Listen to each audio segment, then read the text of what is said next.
আসসালামু আলাইকুম ওয়া রাহমাতুল্লাহ। ওয়ালাইকুম আসসালাম। কেমন আছেন আপনি? আল্লাহ বাঁচা রেখেছে, কোনো রকম বাঁচিয়ে আছি।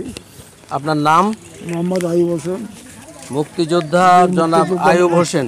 বীর মুক্তিযোদ্ধা মোহাম্মদ আইয়ুব যাক, হোসেন। আমরা একজন মুক্তিযোদ্ধা পেয়ে গেলাম, আলহামদুলিল্লাহ। আপনি একটা প্রশ্ন তোলেন এর মধ্য থেকে।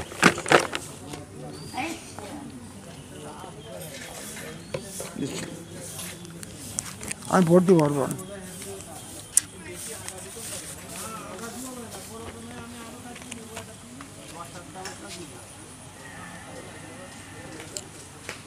আর পড়ে দিন।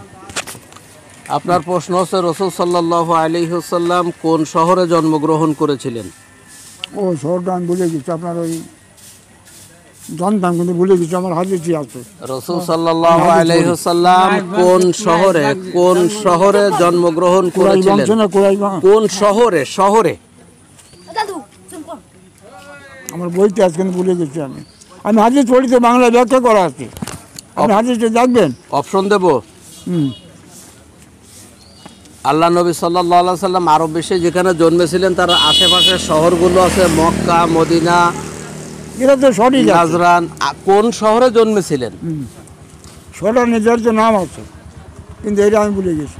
সঠিক উত্তর হচ্ছে রাসূল সাল্লাল্লাহু আলাইহি ওয়াসাল্লাম মক্কা শহরে জন্মগ্রহণ করেছিলেন।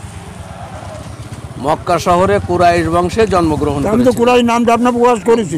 বংশ না, শহর। আমি কুরাইশ শহরে বলিনি, আমি তো হাদিস বলি, আমার বাংলা হাদিস লেখা আছে, আমি হাদিস সংগ্রহ করেছি এবং রাত 3টের সময় উঠে আমি হাদিস। যাই হোক, এখন আমরা জানলাম যে রাসূল সাল্লাল্লাহু আলাইহি ওয়াসাল্লাম মক্কা শহরে জন্মগ্রহণ করেছিলেন। আমাদের পক্ষ থেকে আপনি একটা চকলেট।